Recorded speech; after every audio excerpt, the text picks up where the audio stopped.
It's surprising to think how much of the slaughter at Freddy's involved one man. The Purple Man, William Afton.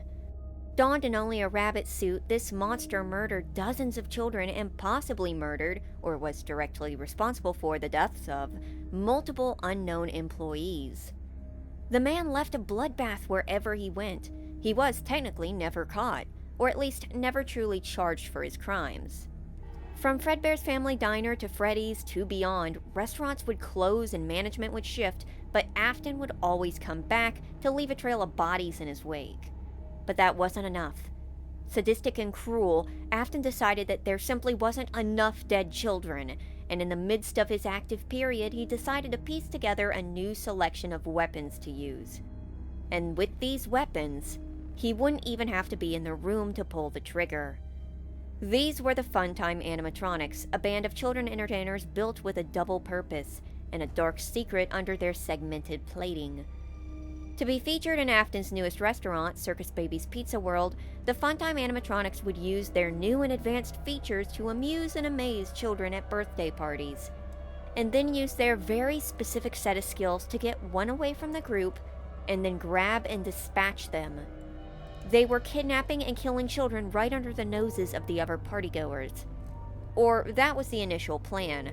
Alas, due to an incident involving the pizzeria and the death of Afton's own daughter, Pizza World was promptly shut down one day into service. With the restaurant closed, the Funtimes were repurposed into rental animatronics for Circus Baby's rentals, where they were lent out to other locations and promptly began their crusade, snatching a child here or there, killing them, bringing their bodies back to the factory they were held at, and as it is heavily implied, had their remains scraped out with the scooper. Afton's reasons for doing this are notably unclear. In the books, he's killing children for immortality purposes. In the games, it's evident he started killing kids early, and his elaborate ways of doing so are more out of thrill and pleasure than a means to an end alone. So it's never really clear. It's not really clear when Afton was ousted from the company either, but it is likely he was, as he sends his son, Michael Afton, undercover into the depths to find his band and release them under the ruse of saving his sister. I say ruse because knowing Afton, what he wants, what he truly cares about, the fact that he continued using his weapons after the death of his daughter shows where his priorities truly lay. He wanted his monsters unleashed. But let's go through Afton's murder machines. The star of the Funtime band and the first to be built was Circus Baby, a competitor to Freddy Fazbear, built by one of the creators of Freddy Fazbear. An enormous chrome clown with pigtails and a sweet if unsettling smile, and when I say enormous, she was 7.2 feet tall, towering even over the tallest adult in the room. Though in reality, Baby is something much more sinister. Manipulative, cold, and calculated, this ringleader puppet master was almost as cruel as her father, and yes, I say her father. See, during the incident at Circus Baby's Pizza World, Afton's daughter, Elizabeth, was left alone with Circus Baby. He had told her to stay away, but had still allowed her access to get close, and that was when Baby struck. Circus Baby has quite a few features listed in her blueprints, and by Afton himself in the introduction of Sister Location. She has an air hose attachment for blowing up balloons on her fingertips. She has a song database and can sing, as apparent from her microphone accessory. She has an emergency stop on her leg, which in actuality we know very little about. And an ice cream maker. And a fifth unlisted feature, an internal storage tank. Baby counts children in the room, and once she is left with one and no onlookers, she will open her belly and lure them in with ice cream, and then once they get close, she will grab them, pull them inside, and they will either be crushed or suffocated to death. Such was the fate of little Elizabeth Afton, whose life was ended in a matter of moments, her screams going unheard inside of the belly of the clown. But that wasn't the end of Elizabeth. Due to the circumstances of her death, Elizabeth began haunting Circus Baby, causing the clown's eyes to turn from blue to green, and likely fueling the bitter and malicious creature she ended up becoming. The cunning mind behind the Circus Baby, always looking for a way out. Quick disclosure, but I've talked about Circus Baby quite a bit, and because of that, while I will be mentioning her, she will not be the focus of this video. In fact, I'm going to try and focus more on the other Funtimes. So let's move on to those other bandmates. The Funtime ensemble of Ballora the ballerina, Funtime Freddy, and Funtime Foxy, and the Bonbon hand puppet if you count him. We'll start with Ballora, the first truly humanoid animatronic introduced into Fnaf other than Circus Baby. Ballora is a towering ballerina with a purple and blue color scheme. Her eyes are a purple-pink and often kept shut, her body molded to resemble clothing of a bodice, ballerina slippers, a blue bun, and with a purple skirt with yellow baubles. Ballora's face is soft and subdued, with a tiny nose, dark pink cheeks, light ears, and a small smile framed with pink lips. She is quite pretty, if somewhat uncanny. But when her plating opens, any facade of humanity is lost instantly. Her face is comprised of layers of wires and a gaping oval mouth with needle-like teeth inside. It is grotesque, even more so than Circus Baby's open plating. Personality-wise, Ballora seems to be elegant and somber, sometimes even flirtatious, and can be heard singing dreary songs and be found pirouetting across her room.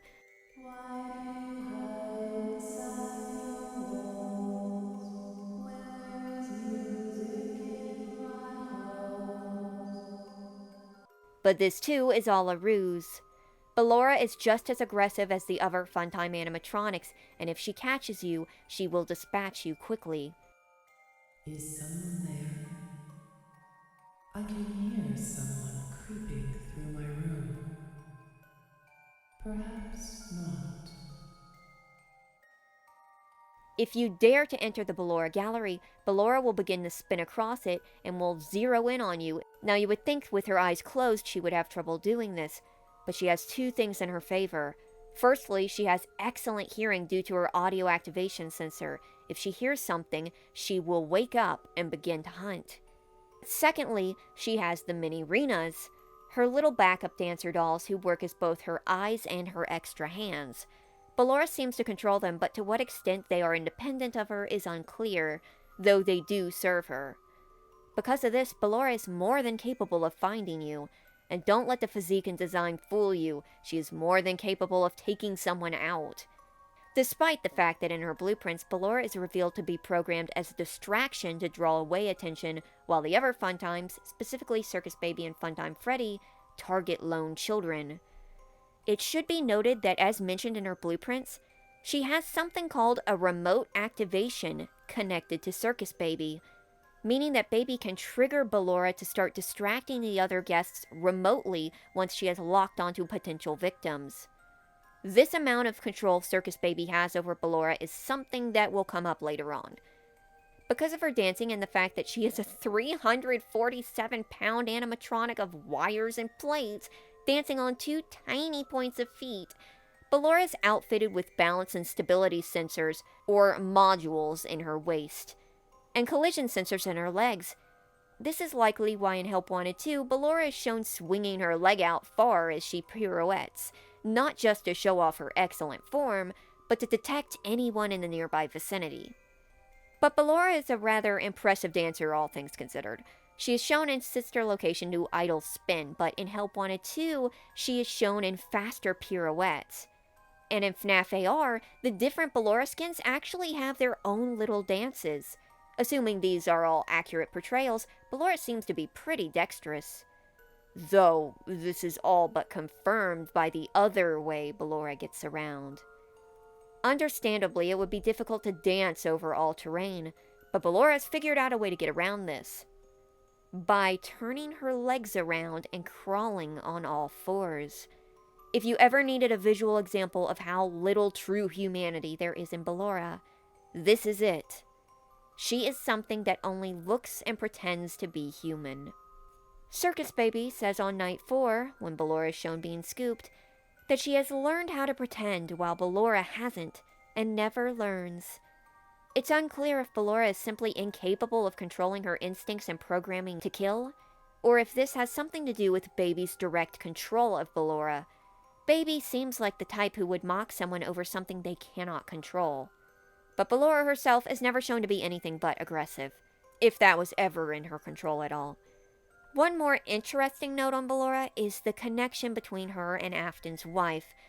Now, we know virtually nothing about the wife of Afton. The only hint we may get is in The Immortal and the Restless, a show that Michael Afton watches between nights' sister location, which seems to parallel the troubled marriage of William.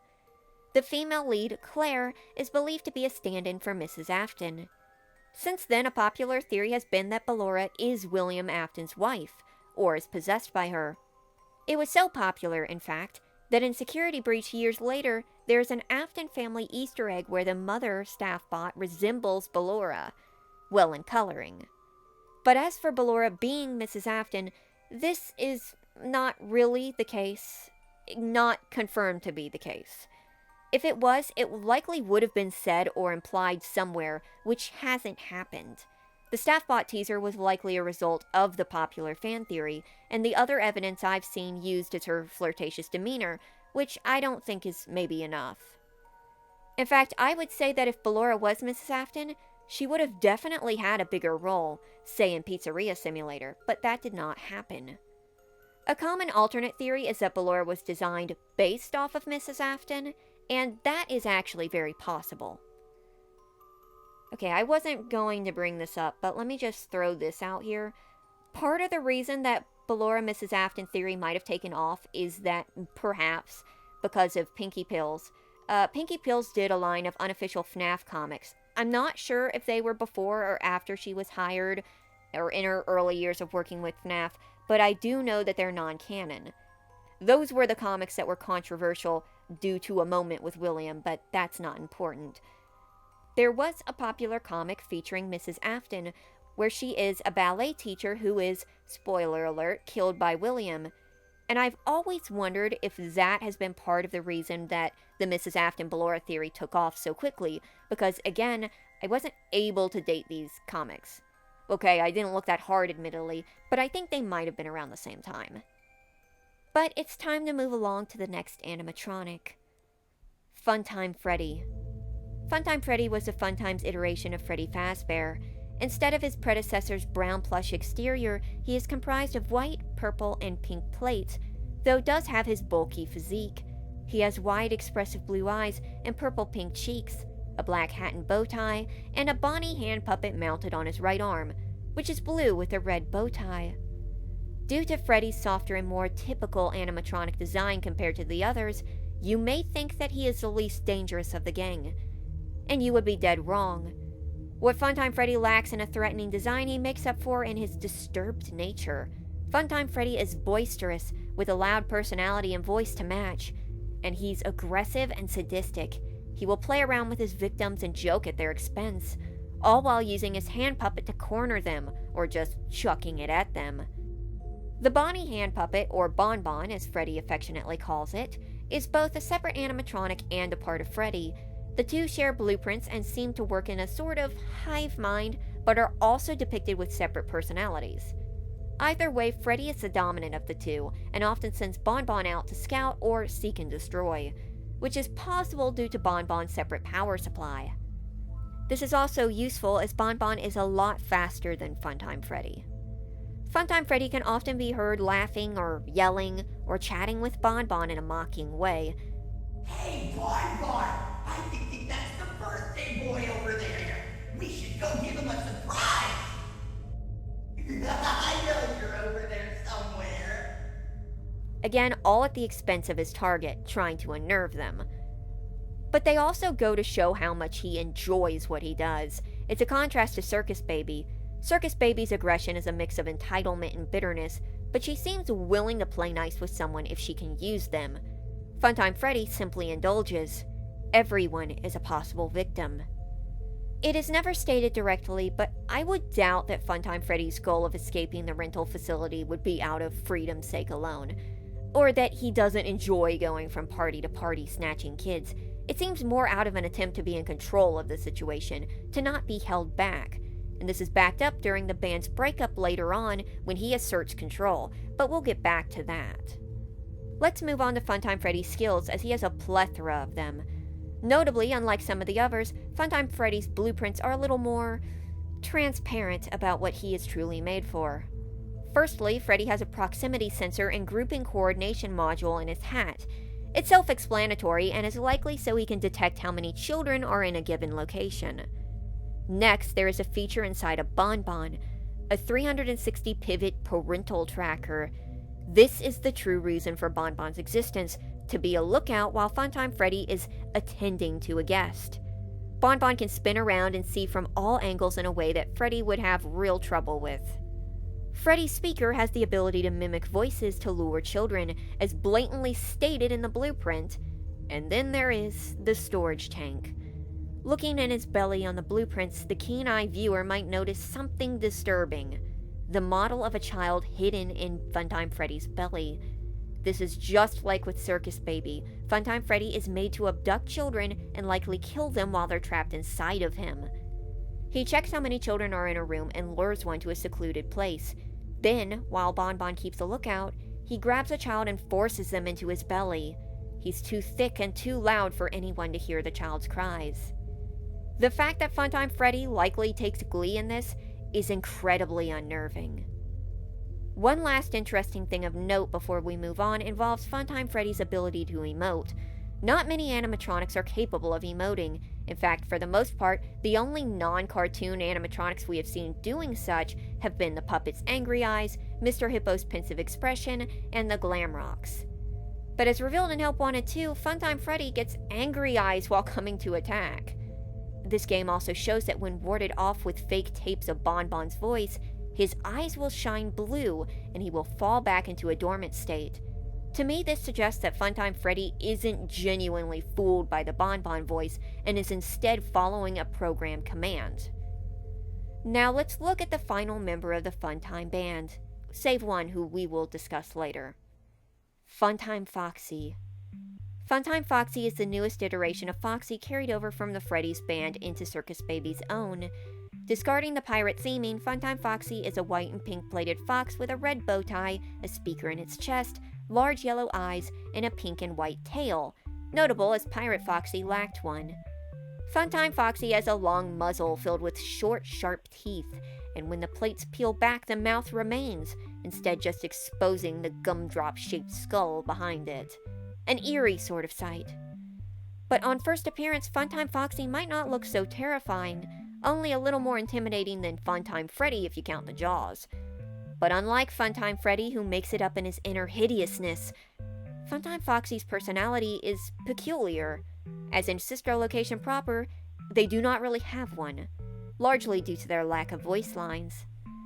They are referred to as both a he and she, like with Mangle, but doesn't have any distinct characterization until their voice lines in Ultimate Custom Night a couple of games later, during which Funtime Foxy is depicted as having an almost showman-like voice and personality. It seems you couldn't make it to my show, so I brought the show to you. A performance was demanded of me, and now I have delivered. Encore! Notably, Funtime Foxy is also referred to distinctly as a male in that game, unlike Mangle, who is still referred to as a he and she in their description. Funtime Foxy would return to being called both later on, though. And you may say this is unimportant for the context of the games, but it sort of is. Funtime Foxy is by all accounts the enigma of the Funtime band, the somewhat pushed aside member in comparison to the other bold and brash personalities. Though that doesn't mean that Funtime Foxy isn't a useful member of the band. Looking at their skill set and blueprint shows how vital they are at the Funtime operation. First, there's a light activation sensor located in their eye. Basically, light causes Funtime Foxy to stir like sound activates Ballora. This comes into play when trying to creep across the Funtime Auditorium in Sister Location, as it is pitch black and you must creep around Funtime Foxy, but the only way to see them is to flash your light, which agitates the animatronic, causing them to seize and twitch, a disturbing sight. Like Funtime Freddy, Funtime Foxy has a speaker in their chest used for mimicking and luring, but this one holds a sinister additional motive, specifically noted as a parental voice sync and replay. In short, Funtime Foxy recognizes a parent's voice and syncs with it, and then replays and repeats what it hears, to lure a child away. Located in Funtime Foxy's tail is a variable scent release, which, yes, does sound peculiar. Circus Baby is said to smell like birthday cake. Funtime Foxy smells like miscellaneous scents spurted out of its tail.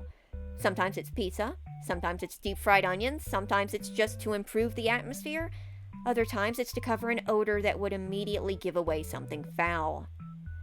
Then we have the remote floor anchor, which is also connected to Circus Baby, which means that at any time, Baby can activate the anchor in Foxy's foot and stop them where they stand, and this is very important due to an event that occurs in Sister Location.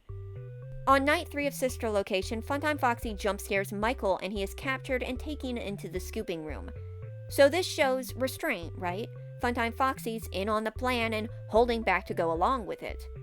Well, I don't necessarily think it was Funtime Foxy's will to just jump scare and stop. I think Baby held Funtime Foxy back with that floor anchor. They are the only one she could hold back, really. And that could also explain why the floor anchor was listed at all, and directly told to be controlled by her. It must mean something. That also means that's another of the Funtimes who Baby directly has control over.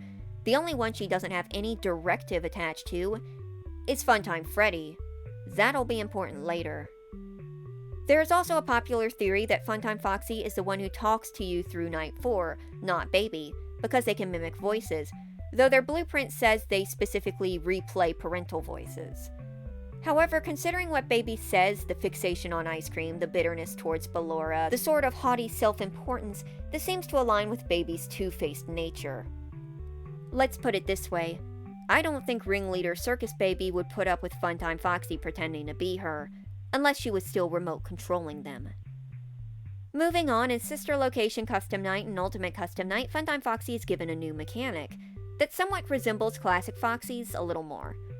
Foxy hides on their stage behind a curtain and either slowly creeps out, with you slowing them by looking at them through the cameras, or they have a showtime with a specific time and you have to flip to that camera at that time to keep them from jump scaring you. It's pretty neat and plays into both the Foxy and showboating elements of their personality that are really not explored much in the games.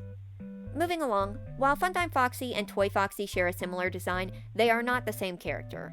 Though in the 4th Closet novel they are sort of turned into the same character, or perhaps Mangle is more so disguised as Funtime Foxy. Though, due to the specific changes in design, location, and behavior, they are simply different variations of Foxy with just similar features. And that's really all that can be said on Funtime Foxy. Like I said earlier, there's not much given about them. At least not in Sister Location. So that's the Funtime Band. The Funtime Band was used by the rental company to attend various parties and attack various victims. And while the board meeting interview at the beginning of Sister Location suggests that upper management was becoming suspicious of the features of the animatronics, they still used them, either ignorant to what they were doing or aware and not caring of the price if it meant the profit the Funtimes could offer. But someone wasn't happy with this arrangement, and that was the Funtimes themselves. One day they decided that they wanted to escape, likely spearheaded by Baby. This set up a series of past attempts that we can only vaguely hear about during Night 5 of Sister Location, but it wasn't until Sister Location that they had a plan that actually succeeded, if only because Afton's hand was directly involved with it. In the events of Sister Location, the following happens. Michael Afton arrives at a rental facility. The animatronics believe he is William Afton, or at least Baby does, as stated in her own taunting on Night 5. Isn't this why you came here? To be with her again? I know it was an accident. And Michael Afton's admission in Sister Location's Custom Night. They didn't recognize me at first, but then they thought I was you. He is their next target. Michael is forced to control shock Ballora, Funtime Foxy, and Baby too, which certainly doesn't help matters. It's unclear why employees are forced to shock the animatronics so much, but I'd put my money on something Afton set up to keep the animatronics nice and aggressive. On Night 2, Michael finally speaks with Circus Baby, who frames herself as the good one by guiding him on how to escape the Biddy Babs, the small doll attendants who work as Baby's sidekicks. She then points him through the Ballora gallery, telling him how to avoid Ballora. Ballora spins and patrols the room trying to catch him. Once in the breaker room, Michael has to repair the breakers while being hounded by Funtime Freddy, who is hanging out there for some reason, and is likely the cause of the initial blackout. Michael succeeds and leaves. The next night he must head into the Funtime Gallery, beforehand being able to stop by the Circus Gallery control, where Baby will tell him the story of Elizabeth's death, though framing it as an accident and that she doesn't really know what happened, despite the fact that by now, Baby has likely done this to dozens of kids at least. It's simply to gain Michael's trust through false transparency. Michael sneaks past Funtime Foxy and into Parts and Service, where he must repair Funtime Freddy and outmaneuver Bonbon, then crosses back through when he is jump-scared by Funtime Foxy, but instead of being killed, he is knocked out, perhaps because of the floor anchor holding them back. Michael wakes up in the scooping room inside of a springlock suit, where Baby, dropping her sweet act and talking much more maliciously, chastises him until Ballora is brought in and scooped. After this, Ballora's Minireenas start to attack, and Michael must ward them off and wind the springlock so they don't fail. He escapes. On night 5, he returns to find the animatronics missing, and hanging bodies taking their places on the stages. He heads to Parts and Service to assist a limp Baby, all while being warned that Ballora is still around. After assisting Baby, the body is sent to the scooping room. For a split second, Michael sees something standing behind Baby, a shadowy form of wires. Now, I suppose I should address the chip situation. In this encounter, Baby asks you to take a chip out of her and put it in the hand unit, therefore allowing her to talk through it. This has been theorized to be a personality chip and is the basis for the theory that Baby's personality shift in Pizzeria Simulator is because of this. However, I believe this is just so Baby can speak through the hand unit. This would explain why Baby's personality does not change after this moment. She still acts the same. She still attributes herself as Baby and Elizabeth Afton as she, and she still tries to manipulate you. Whether or not the chip is retroactively used for something later is unknown, but at the time I think it was likely simply a way to explain how Baby could now speak through the hand unit. Useful, so that you don't identify where Baby's voice is actually coming from. Ergo why Baby, or Ballora, had to stand behind the shell of Baby's body to talk through it. Using Ballora as a threat, Baby guides Michael to the entrance of the scooping room. That is, into the scooper itself instead of behind the controls. That is when the ruse is revealed. All of the Funtimes' remains are scattered on the floor where they have been broken up by the scooper. Now all that remains is one wiry figure in a clown mask on the other side of the glass. Technically, Baby wasn't lying. This is Ballora. It just isn't only Ballora. This is Ennard, an amalgam comprised of all the Funtime animatronics wound into one body, built of their wiry guts. With no way out as themselves, the Funtimes combined into this human-like and likely more capable form to try and escape, and as stated by Baby, they had done this before. I've been out before, but they always put me back. They always put us back inside. There's nowhere for us to hide here. There is nowhere to go when we look like this. Yet every time they do, something goes wrong. They get caught, unraveled from each other, and return to their own bodies. This time they took out the technicians and got further in their plan than ever due to Michael's willingness. And because of that, they successfully scoop out his insides and climb inside, wearing his body as a suit as they walk free of the facility. In an alternate ending, Michael goes to the private room and wards off Ennard as they try to get in. However, even when he makes it home, Ennard winds up showing up. But in the canon ending, the Funtimes do escape, and as revealed in sister location Custom Night, they take his body for a joyride, for numerous days walking around as one with him, until he starts to decay and deteriorate, wasting and rotting away until it gets to the point that they must escape Michael's body as a tangle of wires and eyes and disappear into the storm drain, leaving Michael an undead zombie in their wake. Now, we don't know much of what the Funtimes plan to do at this point. They were down a body, now lost in this world with nowhere to turn, and now exposed to the elements in a way they hadn't ever been before. So what now? Well, assumedly the pressure got to them because the band broke up. Literally, this was revealed in source code hints, between the Scott Games and Fnaf World websites, in which we see a conversation play out. You are crowding us. Be quiet. You can't tell us what to do anymore. Yes, I can. You will do everything I tell you to do. We outnumber you. That doesn't matter, dummy. We found a way to eject you. You would be lost without me. Haha, say goodbye to our friend. I can put myself back together. As we see, Baby's bossy behavior and belittling of her bandmates came back to bite her. See, there was only one bandmate she didn't have direct control over. Funtime Freddy, the most boisterous personality. And I think maybe that's why he was the one to drive her out. Of course, it does seem like this was a group effort, but considering that Funtime Freddy then takes the helm afterwards, I wouldn't put it past him being the driving force as well. So they ejected and rejected Baby, and she and the Funtimes went their separate ways, with Baby rebuilding herself into Scrap Baby and the remains of Ennard forming into Molten Freddy. Now, I often wondered why Molten Freddy was so much more deteriorated than Ennard, and I think there are two options, with the first one being the most likely. The truth is Michael's body likely wouldn't have held the entirety of Ennard, his limbs especially, so what likely happened is that Ennard trimmed down some of his spare limbs, specifically his legs, and climbed into Michael's body to puppeteer from inside. This would explain why when Michael expels this demon from his body, it is largely a mass of wires and eyes instead of limbs.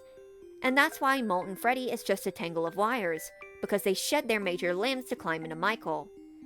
And the other option is that the entirety of Ennard was in Michael, and they either lost those parts getting expelled, or Molten Freddy lost them in the process of shedding Baby, possibly due to Funtime Freddy's lack of leadership. I think this is unlikely. But I do think that the fact that Molten Freddy is still in this broken up state while Baby rebuilt herself goes to show how much the Funtimes relied on Circus Baby's leadership. She might have been domineering, but she was the brains, capable of long-term plans to get them free, while the Funtimes were impulsive, willing to attack and kill Michael despite the plan. And putting Funtime Freddy as the face of the operation does not help matters. The painful truth is that while Circus Baby was a cold and controlling ringleader, without her they were bound to eventually fall apart. This form doomed them. But before that could happen, they were lured into a phony pizzeria to be part of Paragraph 4, a plan to tie up all the loose ends at Freddy's by taking out the stragglers. The Funtime amalgam, being noted to have been high in remnant, was an important target, and readily arrived at the pizzeria within a day of opening, and then burned to nothing at the end of the week. And that was the end of the Funtime Animatronics. Assumedly. There are two outliers worth mentioning, Funtime Chica and the Blob, also known as the Tangle or the Agony-Consumed Great Fallen Spaghetti. Funtime Chica is an animatronic introduced in Pizzeria Simulator 2 as being purchasable and brought back in Ultimate Custom Night and Help Wanted 2. In Pizzeria Simulator and Ultimate Custom Night, she is not dangerous, more so being a walking distraction, while in Help Wanted 2, she is shown assisting the other Funtimes and trying to attack you, initially coming for a cupcake and, if she gets it, leaving and coming back later to jump scare you. I've done a video covering Funtime Chica, but in short, she is the black sheep of the Funtime lot. The only time she is shown working with them, and is aggressive, is in Help Wanted 2. Otherwise, she is either a robot without any apparent personality, or a bubbly attention seeker vying for the spotlight, and in every facet she stands out as the odd one out. My personal belief is that despite the Chica's Party World throwaway line in the source code leading up to Sister Location, Funtime Chica was not an intended character until she became very popular in the fanbase, and at that point she was added into Pizzeria Simulator, which was a sort of love letter send-off to Fnaf at the time. The point being that she's a Funtime, but not entirely important when addressing the actual Funtime band. Now, the Blob is actually an interesting case. It looks like Funtime Freddy, having his mask. It is comprised of wires like Molten Freddy, and it resides in the burned-out pizzeria underneath the Pizzaplex, the fake pizzeria that trapped the Funtimes. However, it has a different mask. It has different wires. It shrieks like a pained animal, acting nothing like the Funtimes, save for its aggressiveness. By all accounts, it should be Molten Freddy, but all of the evidence says that it either isn't, or is some sort of other version of it. Like, let's say if Pizzeria Simulator was actually an unreliable narrator version of these events, and Molten Freddy didn't look like himself, but actually like the Blob. Possible, but a little too overcomplicated unless outright stated. So that's all to really be said on those two.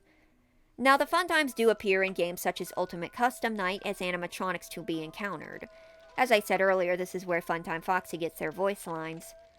Funtime Freddy and Ballora both appear in Fnaf AR, where Ballora does not have a voice but is seen dancing and crawling, and where Funtime Freddy and Bon Bon get a plethora of new voice lines, being the last characters added to the game.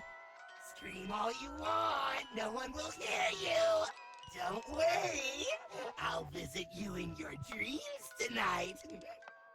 All three, four if you count Baby, appear in various levels in Help Wanted 1 and 2, some of which are remakes of old sister location levels. Anything of consequence in these levels, Ballora's dancing, Funtime Freddy's angry eyes, I've mentioned them earlier. I think the only thing I haven't covered are the levels that take place in a FNAF 4 bedroom, one with Baby toddling around searching for the player as they hide in a closet, and one with Funtime Freddy trying to use Bon Bon and the pink Bon Bon Bonette to creep into the room. These are all interesting appearances, but when it comes to the Funtimes themselves, their actual story ended in the fire. For all intents and purposes, Pizzeria Simulator was the end of the Funtime band and Afton's monsters. But series-wise, this wasn't the end for the band, as they appear in plenty of book appearances. I'm going to cover them now. I won't go into extensive detail, but it'll give you a feel for what they were all about. In the fourth closet, Circus Baby and part of her band appeared. I have talked about Fourth Closet Baby from there and back again, and I don't intend to bore you with another retread, so let's instead move on to Funtime Freddy and Funtime Foxy. Both characters are minor antagonists in the book, chasing Charlie's various friends through Circus Baby's Pizza, a restaurant that was opened by the, partially late Afton to be the center for his nefarious schemes. In the book, Funtime Foxy and Mangle are one and the same, with Mangle sort of being its true hunting form and Funtime Foxy being the guise it takes on for performance. Funtime Foxy is the one most hands-on with the children, but doesn't really have much expanded personality. They end up getting themselves damaged, getting tangled up in the netting of a ball pit, which might seem familiar for some viewers.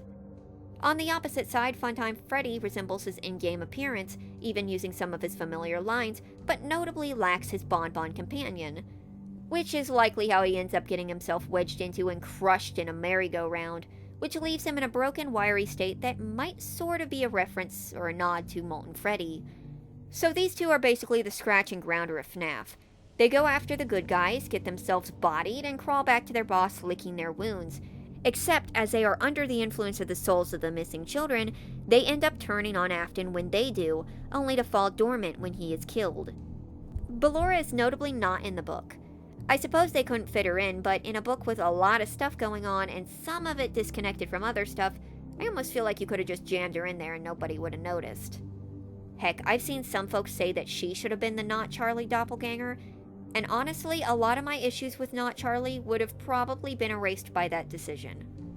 But moving on, the Funtimes also appeared in a few Fazbear Frights and Tales from the Pizzaplex books. Count the Ways being one of the most well-known examples, when a teenager finds herself trapped inside of a gigantic Funtime Freddy, and I am not exaggerating. If this thing can fit a teen inside of it with some wiggle room, he's got to either be like pushing 12 feet tall or walking around with a big old beer belly. The girl, Millie, is a depressed goth teen who often idolizes death, not necessarily wanting to die, but specifically fantasizing about a handsome Grim Reaper. She's bullied, she's virtually abandoned by her parents, and by the end of the book she doesn't have any friends. And she ends up climbing into Funtime Freddy, who decides to have his sick kicks with her and offers her a way out. He is going to make her choose her death, and then he'll perform it, and she cannot back out. The book ends on a cliffhanger of her trying to thwart her way out of a beheading, but in the last epilogue of the series, it is revealed that she was killed and is trapped forever haunting a ball pit with false memories of a happy Christmas she never had. What the story really shows off, though, is Funtime Freddy, as he spends a majority of his time chatting about ways to die and various trivia involving these motives of torturous death, showing that same sadistic glee in his programmed craft. It would be admirable if it was about almost anything else, and if there wasn't the dreadful implications that he's trapped other kids and has probably done this plenty of times in the past. Game or not, he's built for this, and he loves it. Honestly, it's a good story. Sometimes it dwells on the whole high school drama thing a little too long, but you know, it happens. I think a cool alternative would have been if Millie and Funtime Freddy got through the whole rigmarole, and at the end of it, instead of deciding she'll survive and wants to have a new lease on life, Millie kind of has like a breakdown and voices her frustrations at everyone who's hurt her and how they should be in here instead of her. And Funtime Freddy, intrigued, flips the conversation, starts goading her on, and they begin chatting about what she would do if her classmates and bullies were trapped here. Funtime Freddy's having a lot of fun with Millie, but he knows something that would be even more fun. The book cuts to some time later. Dylan, Millie's former friend and former crush, a character in the book, long story short, is invited over to her house. They had a falling out in the story, but Millie has invited him over to make amends. She has a new lease on life after her close encounter with death, explaining such to him. He's sort of surprised to hear that she almost died, and she takes him to see Freddy, explaining that she got stuck inside. She encourages him to look inside, and as he's leaning in, he hears a snicker. But it's not Millie. It sounds like it's coming from the bear itself. And then he feels a firm push. So yeah, Funtime Freddy gets himself a partner in crime, and the two pull a copycat Vanny. Just an idea, but it could have been a funny little twist. And I mentioned earlier that Funtime Freddy is impulsive, but I could see him, if baited with a larger slice of cake, him taking it. I could kill a chick now, or I could kill 20 people she doesn't like. Funtime Freddy doesn't discriminate. He will kill anyone. But other than that, Funtime Freddy doesn't have any starring roles in any shorts, but despite that, it's a pretty standout showing, which is likely why it was referenced back to in the final epilogue like it was. Now, Funtime Foxy is a little different. See, unless I'm wrong, Funtime Foxy has only one appearance in the entire series, and that is in a rather inconsequential role. In the story Room for One More, the story featuring the Minireenas, the main lead, Stanley, falls asleep on the job a few times, and during which he has some wacky dreams. One of which involves him being in a taxi, only for the taxi driver to turn around and reveal it is Funtime Foxy. It is a very weird scene, but needless to say, a rather memorable one. It's sort of a shame that Funtime Foxy didn't get something a little more than this, like Ballora did. See, Ballora had quite a few appearances, starting with also having a brief appearance in Room for One More, where she appears in another dream working as a nurse to a Minireena dentist and assists in tying Stanley down so that he can't run when the Minireena starts stretching open his mouth.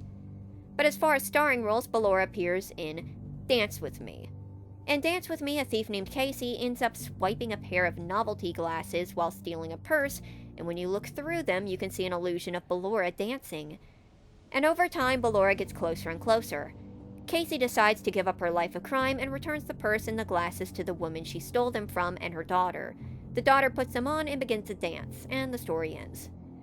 Ballora herself is sort of an enigma here because the book keeps it vague if it's truly an illusion or if it's maybe an invisible cloaked Ballora following her around. Something worth suggesting since at one point she sees the Ballora causing leaves to spin, which I suppose could have also been an illusion from the glasses or a sign that she was really there. In the end, there isn't a clear answer, and we don't really get any real one-on-one time with Ballora herself. What's very odd in the story is that Ballora is described somewhat inaccurately. Her coloring is off, her eyes are wide open, she's got a dour expression. It's very weird. Now, the second story is Tales from the Pizzaplex's own Claustrophobia. A technician named Grady goes to test the currently unopened Ballora's fitness and flex, an odd sort of vertical pipe maze that is incredibly hard to imagine, so thank goodness that the graphic novel preview posted in time for me to be able to use it.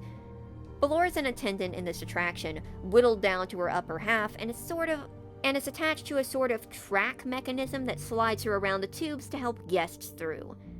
To make a long story short, Grady gets stuck and Ballora, being seemingly fully automated, starts to pull him through, which results in him getting crushed.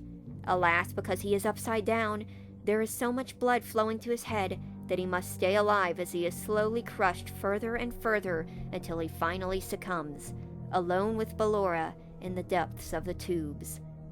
Is what I would say if I didn't do that thing where I think too much about it, and yeah, don't worry, in real life Grady would have been dead long before that. You see, when you start getting crushed, the first thing that really gets compressed is your rib cage, and it doesn't take much squeeze to do it. He would have suffocated. It doesn't matter how much blood's in your brain if there isn't any oxygen going in. You're not supposed to think that much into it, but you know, I can't help it in the case where it points out the blood thing. In this case, Ballora herself doesn't actually seem to be overtly malicious. In fact, calling her automated is close to how she's portrayed. Maybe she is willingly torturing him along, but it kind of comes off more like Ballora is just a mindless bot doing what it's supposed to. It doesn't really say much about Ballora, but it's a fair appearance. Tales from the Pizzaplex sort of kind of pulls back from the animatronic, and more of the stories are about VR or trinkets sold at the Pizzaplex, so having a premise with a functional animatronic, a familiar one especially, works. Good showing. But now we come to the end of the book's appearances, and the end of the line when it comes to the Funtimes. Did they deserve better? That's a tricky question. It is true, the Funtime Animatronics did suffer at the hands of Baby's rentals, Baby herself, both as her own worst enemy and as a domineering boss, Afton, and likely some branch of Fazbear Entertainment in the picture. But they are not entirely victims. When given the chance for freedom, they will still murder without empathy. To put it in perspective, the animatronic with what seems to be the most emotional depth is Circus Baby, and Circus Baby will pretty much cut through anyone if she feels like she needs to. These animatronics are dangerous, and dangerous in a way many of the other animatronics aren't. They aren't just angry souls, confused and abused. They are built with the minds of murderers. They lack remorse, and in Funtime Freddy's case, seem to take a sadistic joy out of killing, to the point where they will kill even if it will come back to haunt them. There is so much of Afton inside of them, that even when he's separated from them, he's still working through them. They simply cannot stop themselves, and because of that, there really weren't many other options to the fate of the gang. While I will argue that Michael and the puppet deserved better than the fire, it's hard to argue that paragraph 4 wasn't justified in getting this thing off the streets. Otherwise, who knows what it would have been doing running around loose. I wouldn't be shocked if there were more than a few children who disappeared down a sewer drain. But those were the Funtime Animatronics. Monsters built by a monster. Party entertainers so terrifying that they made regular birthday clowns look fantastic in comparison. They had a pretty good run, and during the way they left nearly as many bodies as Afton did, helping him add to his tally. Will they appear again? It's possible. But who knows what horrendous form they'll be in next time. And who knows what hell they're gonna bring with them. Thank you for watching.